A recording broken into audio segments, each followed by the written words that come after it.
Hello, everyone, and welcome back to my channel. My name is Precious. Welcome once again. If you're new to this channel, you are very much welcome. So, today we are going to be talking about the concept of having a very high expectation from people, especially even people who we do not know. So, and then we'll be basing our conversation off of a very popular YouTuber. His name is Tayo Ani. I mean, this guy has over 1 million subscribers on YouTube. And I will tell you that I have been watching his channel for a very, very long time. And he does a very good job at telling stories. His channel kind of reminds me of CNN lead Anthony. Anyway, I digress. His channel is very interesting. He talks about travel, he talks about people's career goals, and then he just travels and does so many. He's doing very wonderful thing with his channel. But I saw a video pop up where he was talking about his relocation from Nigeria to Portugal. So people are always growing, always making changes, always doing something different, trying something. Yeah, and he said, based off of the video that I watched, he said he has been that kind of person who always searches for new things. He wants more, and just basically the idea of growing and finding things that make him happy. He also talked about being not being comfortable with the status quo. He dreams of visiting so many places, which I believe was probably what inspired him to start his channel. It's kind of like a travel channel where he goes to so many other countries, not just Africa, but all over the globe. One of the main reasons why he left was because of some of the difficulties that he faced trying to move on. I guess maybe get to the last level of his YouTube channel or his YouTube career, which encompasses stuff like he said he felt trapped, he felt frustrated sometimes with some of the problems that he faced. He had difficulty filming outside or taking walks. That one I don't really know about. Maybe there are places in Nigeria where there are restrictions to videoing.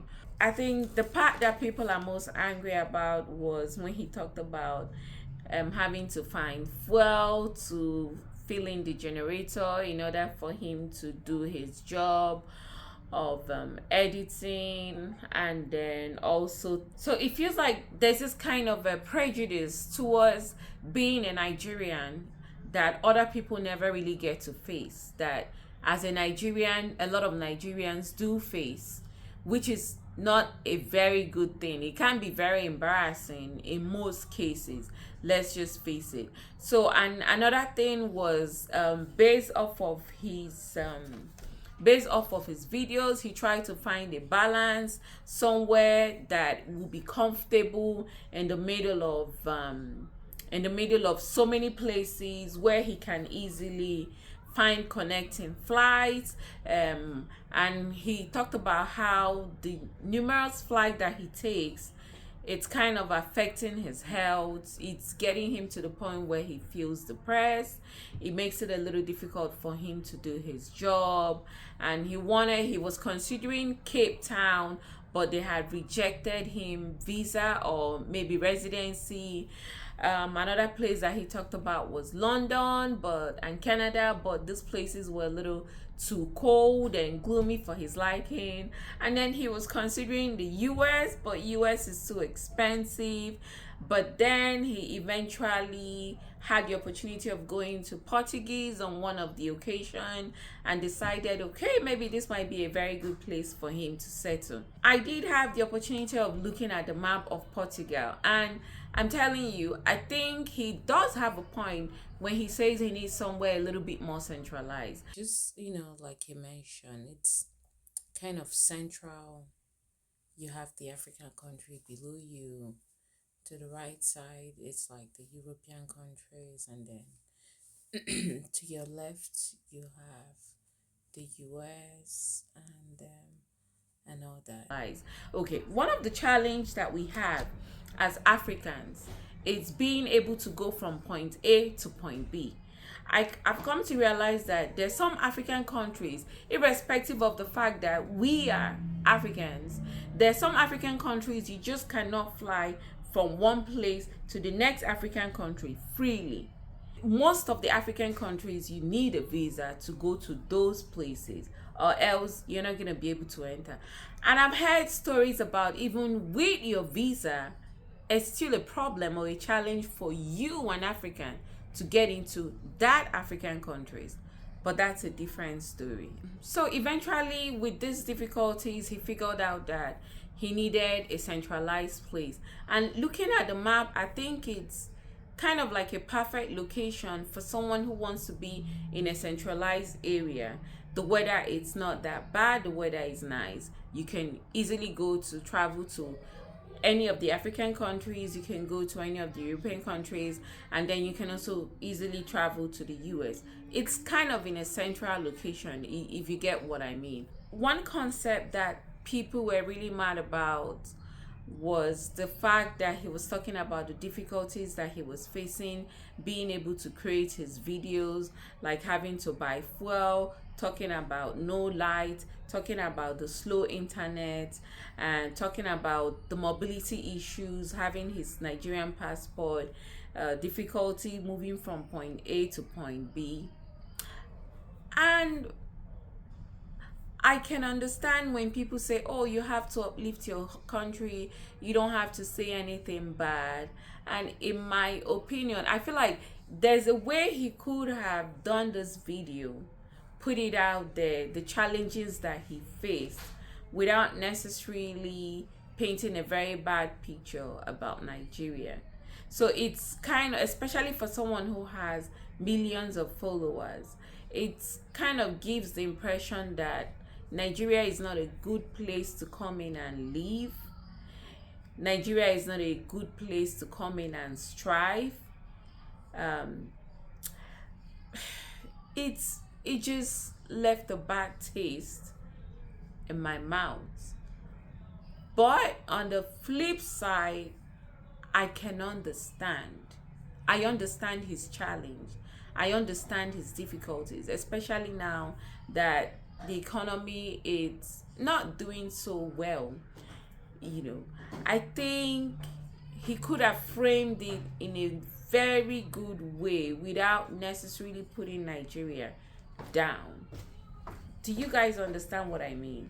Give me a thumbs up, or just, give me a comment and let me know if you understand exactly what I'm talking about, because we don't always need to highlight our difficulties, because highlighting these difficulties all the time, especially to the world, makes it a little more complicated for people to think about coming down to invest and coming down to Nigeria to do business. And it's like, oh, we're putting out all of our bad businesses out there, and so why do I even need to bother?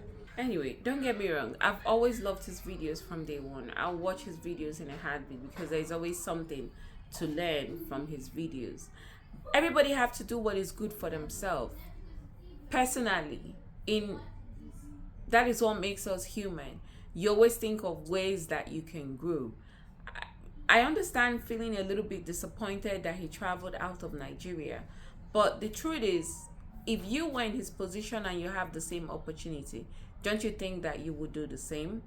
Like, come on, everybody's not built the same.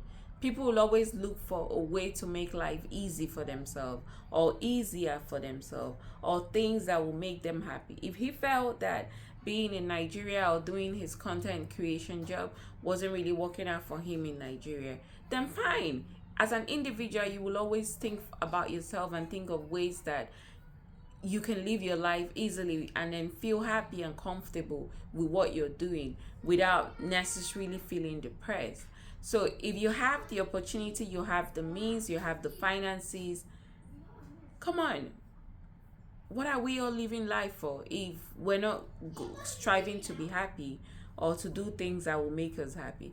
It's kind of a dicey situation. At the same time, it's like the pros and then the cons. He just didn't feel happy, fine and good. He decided it was time to move and go to somewhere where he'll feel more comfortable doing his job and able to create his content. And obviously, based off of his video, I can see it seems like the quality of life or quality of his life obviously improved, because now he can do so many of the things that he had always wanted to do, that were a little bit, that posed a little bit of a challenge for him to do. So he's able to be a lot more productive. Would you not like to just upload your videos and then it just takes just a few minutes to a few seconds to a few minutes to be uploaded? You know, there are little things that make life a lot more easy for us. You don't have to worry about going to buy fuel to put in your. You don't even have to worry about having a generator to start with. Then to talk of going to buy fuel to put in the generator in order for you to do your content. And then don't forget, I can imagine that as he's doing his content and on the background there's like that generator sound in the background that we hear in a lot of Nigerian movies. So it's like he has to figure out a balance where to put even the generator in order for the sound not to be too overwhelming. So some of these things can be demoralizing and crippling, and also kill the inspiration or the desire to continue to do the things that one loves doing. So it's kind of striking a balance. So I don't see the reason why people should crucify him for deciding to make some changes to the quality of his life and to do what makes him happy and to do what keeps him sane, as against just continuing to do some of the things that just didn't serve his purpose any longer. I always tell myself the only constant thing in life is change, and the ability to realize, okay, this is one place that I need to work on in order to make improvement. It's just what makes you a matured person, and then working on those things to improve yourself and to make those changes makes you a much better person in the future. Anyway, the summary of the whole thing is he has the right to do what he feels fit for himself, because he is a human being, and I don't think there should be so much backlash. The only part where I feel a little bit, somehow, is where he tries to put down Nigeria. But I mean, unfortunately, that was the reality of his situation as at that time. Anyway, that's my take on this video. So comment down and let me know what you think. Do you feel like it was a good thing for him to kind of put down Nigeria so much the way he did, or you think that he was just speaking his truth? I would like to know some of your opinion and what you guys think down below. Up until next time, it's your girl Precious. Bye.